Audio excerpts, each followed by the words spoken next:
လဲမြို့နယ်ကန်းတောင်းနယ်မြေရဲစခန်းကတော့ကျွန်တော်တို့ဒါလုံမျိုးတစ်ဖက်ဝင်နေဆုတ်လိုက်ရတယ်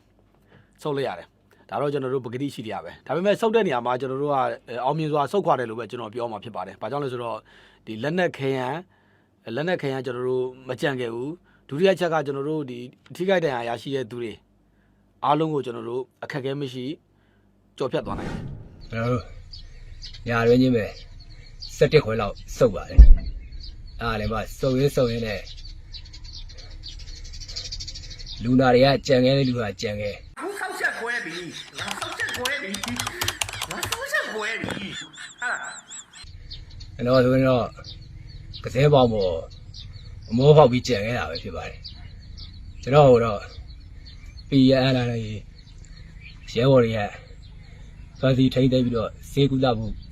လုပ်ပေးထားခြင်းဖြစ်ပါတယ်ပြည်သူစစ်10ယောက်နဲ့အတူတူကျွန်တော်ချီတက်ခဲ့ပါတယ်ချီတက်ပြီးတော့ထန်းတော်ထဲမှာတညာအိတ်တယ်အိတ်ပြီးတော့ထိတွေ့မှုစဖြစ်ပါတယ်ထိတွေ့မှုဖြစ်တော့ကျွန်တော်နဲ့အတူတူပါတဲ့ပါစ3ယောက်ကတော့နေရာမှာနေပွဲချင်းပြီးတည်ဆုံးခဲ့ပါတယ်တကြကြီးတယောက်ကတော့ပေါင်မှန်ပြီးတော့ပြန်ဆွဲသွားတာပါကျွန်တော်ကတော့အသိပြီးဆိုပြီးထားခဲ့တာလေဘင်းကနေပြီးတော့ဖောက်ထုတ်သွားတယ်ကျွန်တော်ပြောင်းရွှေ့တပ်ဖွဲ့ဝင်နေတဲ့အတူတူကျွန်တော် MT ရွာဘက်ကိုစုပ်ပါတယ်အဲ့လိုစုပ်တဲ့အချိန်မှာ PLA ဖွဲ့နဲ့ဂျားပြတ်တက်ခဲ့ခြင်းကိုခံရပြီးကျွန်တော်ဒဏ်ရာရရှိခဲ့ပါတယ်ဒီမှာဒဏ်ရာရရှိခဲ့တဲ့အချိန်မှာကျွန်တော်အဲ့တိုက်ပွဲဖြစ်တဲ့နေရာမှာပဲကျွန်တော်ကြံခဲ့ပြီးတော့ဟို PLA ရဲ့တပ်ဖွဲ့ဝင်တွေကကျွန်တော်ကိုခေါ်ပြီးတော့စစ်ကူတပ်အပ်ပေးခဲ့ပါတယ်တဲ့ဒီလိုတတအားတွေလည်းပြောနေတာဒီစတဲ့အားဒါရှိတယ်အောက်ပါဒီတော့ဒီရိုက်ပဲဒီတော့ကလူသေးပါဘူးခွေးလို့ဝလို့သေးရပါပဲဒီတော့ဒီရဲ့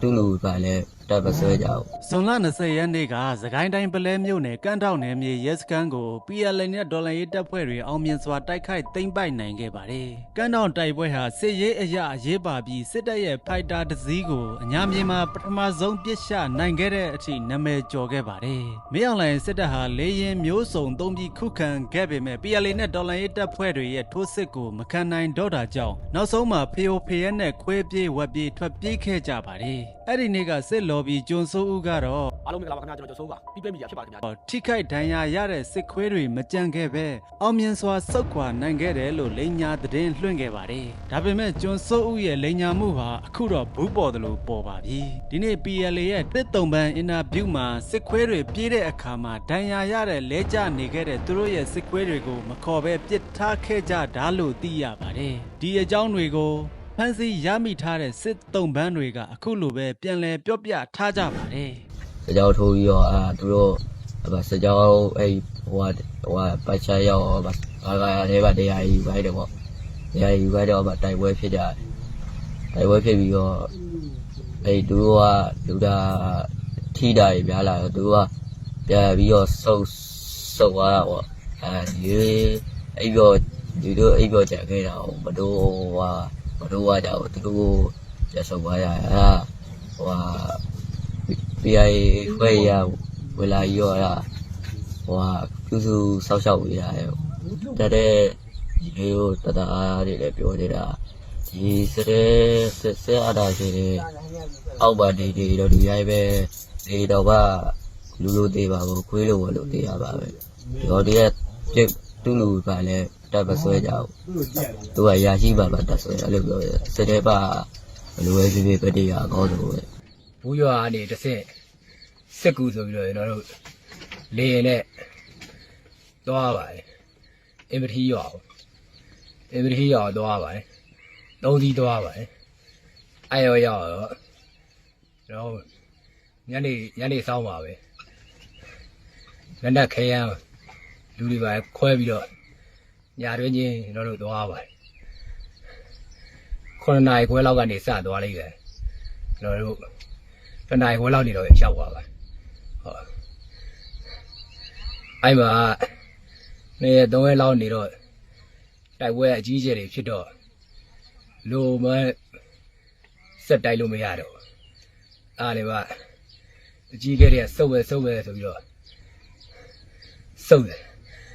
17 နာရီခွဲလောက်ကြာအောင်ပြန်စုပ်တယ်အားလည်း တော့အဲ့မဆုတ်ခင်တရက်လောက်လိုပါတရားရတာပါရှင်မပါတရားတစ်ချက်ရတာပါအားလည်းပါစုပ်ပဲဆိုနောက်ရကြတော့ကျွန်တော်တို့ညာရင်းချင်းပဲ17ခွဲလောက်စုပ်ပါတယ်အားလည်းပါစုပ်ရင်းနဲ့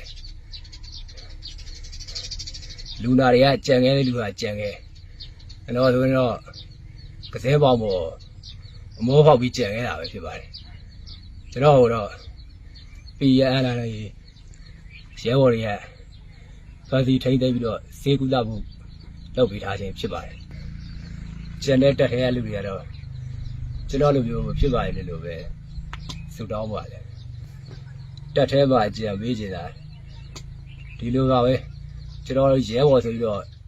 ထီရောစွဲပဲလူမရှိတော့အဲ့တော့ကိုယ့်အမောဖောက်ပြီးကြံနေတာပဲဖတ်တယ်ပါကျွန်တော်ကတော့ကိုပိုင်မတ်ပါစ143233တသားရေးချွတ်ဖြစ်ပါတယ်ကျွန်တော်တင်တဲ့ရကသာတက်ဗန်တူကနေတင်တဲ့ဆင်းလာတော့ထောက်ဖို့တက်မှာတညအိတ်ပြီးတော့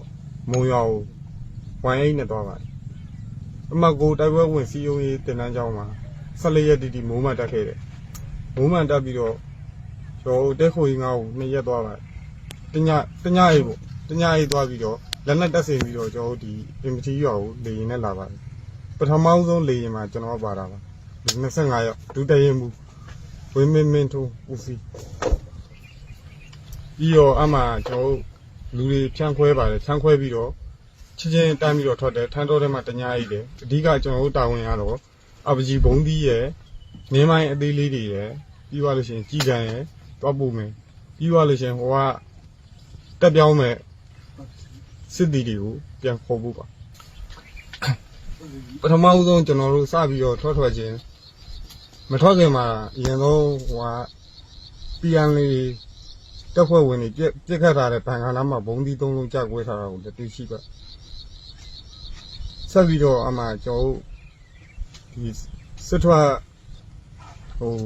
စခန်းကိုသွားဖို့အတွက်မြေပုံလမ်းကြောင်းတွေပြပါတယ် point ဖွဲ့တွေကိုအမှကျွန်တော် point ဖွဲ့မှာကျွန်တော်ပါပါတယ်ပြပြီးတော့ပြည်သူစစ်10ယောက်နဲ့အတူတူကျွန်တော်ချီတက်ခဲ့ပါတယ်ချီတက်ပြီးတော့ထန်းတော်ထဲမှာတညာအိတ်တယ်အိတ်ပြီးတော့ထိတွေ့မှုစဖြစ်ပါတယ်ထိတွေ့မှုဖြစ်တော့ကျွန်တော်နဲ့အတူတူပါတယ်ပါစ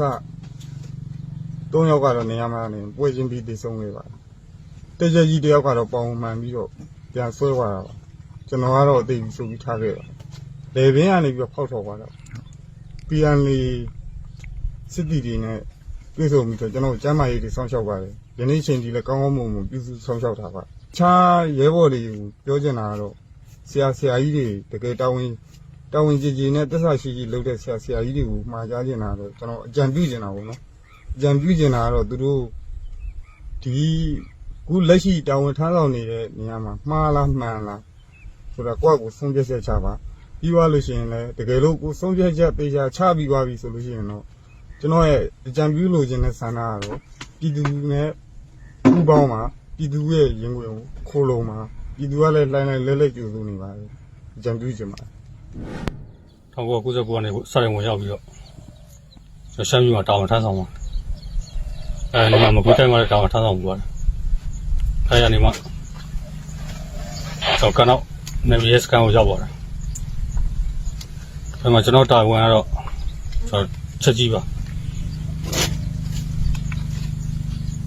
အဲ့လိုနေလာပြီးတော့ကျွန်တော်တိုက်ပွဲဖြစ်ပြီးတော့9ရက်ရှေ့မြောက်နေမှာကျွန်တော်တောင်းရှိအမိန်ပါလာနဲ့ကျွန်တော်ခဏရက်စကန်နေပြီးတော့ကျွန်တော်တောင်းရှိတပ်ဖို့ဝင်နေတဲ့အတူတူကျွန်တော် MT ရွာဘက်ကိုစုပ်ပါတယ်အဲ့လိုစုပ်တဲ့အချိန်မှာ PL ဖွဲ့နဲ့